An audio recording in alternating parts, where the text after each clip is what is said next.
നമസ്കാരം. വെട്ട ന്യൂസ് എക്സ്പ്രസിലേക്ക് സ്വാഗതം. കോട്ടക്കലിൽ വൻ കഞ്ചാവ് വേട്ട. 15 കിലോ കഞ്ചാവുമായി ഇതര സംസ്ഥാന തൊഴിലാളികൾ പിടിയിൽ. ഓട്ടോറിക്ഷയിൽ കടത്തിക്കൊണ്ടുവന്ന കഞ്ചാവുമായാണ് ഇതര സംസ്ഥാന തൊഴിലാളികളെ കോട്ടക്കൽ പോലീസ് പിടികൂടിയത്. സോഷ്യൽ മീഡിയ വഴി പരിചയപ്പെട്ട പെൺകുട്ടിക്ക് വിവാഹ വാഗ്ദാനം നൽകി നഗ്ന ഫോട്ടോ കൈക്കലാക്കുകയും പിതാവ് ജ്വല്ലറി വ്യാപാരിയാണെന്നും സ്വർണ്ണമാല പണിയിച്ചു നൽകാമെന്നും വാഗ്ദാനം നൽകി 14-കാരിയെ കബളിപ്പിച്ച് 5.5 പവന്റെ സ്വർണ്ണമാല തട്ടിയെടുത്തു. കേസിൽ 21-കാരനെ വളാഞ്ചേരി പോലീസ് അറസ്റ്റ് ചെയ്തു. പൊന്നാനി ചമ്രവട്ടം സ്വദേശി തൂമ്പിൽ അജ്മലിനെയാണ് അറസ്റ്റ് ചെയ്തത്.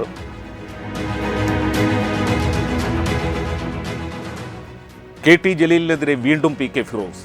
UDF അധികാരത്തിലെത്തിയാൽ മലയാള സർവകലാശാല ഭൂമി ഇടപാടിൽ ആരോപണ വിധേയനായ KT ജലീലിനെയും ഭൂമി ഇടപാടിൽ കൊള്ള നടത്തിയ പ്രവാസികളെയും ജയിലിലടയ്ക്കുമെന്ന് മുസ്ലിം യൂത്ത് ലീഗ് സംസ്ഥാന ജനറൽ സെക്രട്ടറി PK ഫിറോസ് പറഞ്ഞു. മുസ്ലിം യൂത്ത് ലീഗ് തിരൂർ മണ്ഡലം കമ്മിറ്റി സംഘടിപ്പിച്ച മലയാള സർവകലാശാല ഭൂമി അഴിമതിക്കെതിരെയുള്ള രാഷ്ട്രീയ വിശദീകരണ യോഗത്തിൽ പ്രസംഗിക്കുകയായിരുന്നു ഫിറോസ്.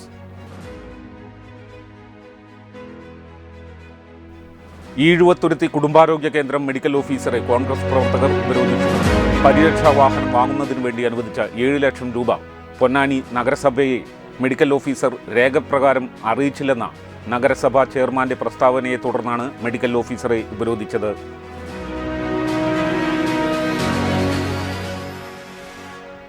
ട്രെയിനിനു നേരെ കല്ലെറിയുന്നവരെ കണ്ടെത്തി കർശന നടപടി സ്വീകരിക്കാൻ ഒരുങ്ങി റെയിൽവേ. കല്ലെറിയുന്നത് തുടരുന്നതിലാണ് റെയിൽവേ നടപടികൾ ശക്തമാക്കുന്നത്.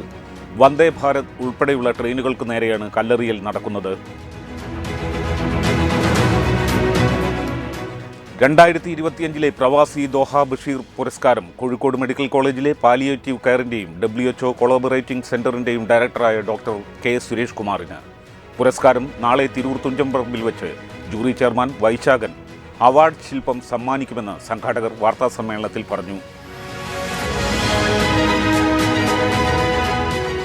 തിരൂർ AAK മാളിൻ്റെ 6ാം വാർഷികാഘോഷവും ഉപഹാര സമർപ്പണവും സംഘടിപ്പിച്ചു. വാർഷികാഘോഷങ്ങളുടെ ഉദ്ഘാടനം Tirur municipal chairperson AP Naseema നിർവഹിച്ചു. വാർഷികാഘോഷങ്ങളുടെ ഭാഗമായി നിരവധി പരിപാടികൾ സംഘടിപ്പിച്ചു. വൈരങ്കോട് ഭഗവതി ക്ഷേത്രത്തിലെ നവരാത്രി മഹോത്സവത്തിനും ദേവി ഭാഗവത നവാഹയജ്ഞത്തിനും കലവറ നിറയ്ക്കൽ ചടങ്ങോടെ ഇന്ന് തുടക്കമായി. നവരാത്രി പരിപാടികളുടെ ഉദ്ഘാടനം തിങ്കളാഴ്ച വൈകിട്ട് സിനിമാ പിന്നണി ഗായിക മഞ്ജു മേനോൻ നിർവഹിക്കും. ഇതോടെ ഈ വാർത്താ ബുള്ളറ്റിൻ പൂർണ്ണമാകുന്നു. നന്ദി, നമസ്കാരം.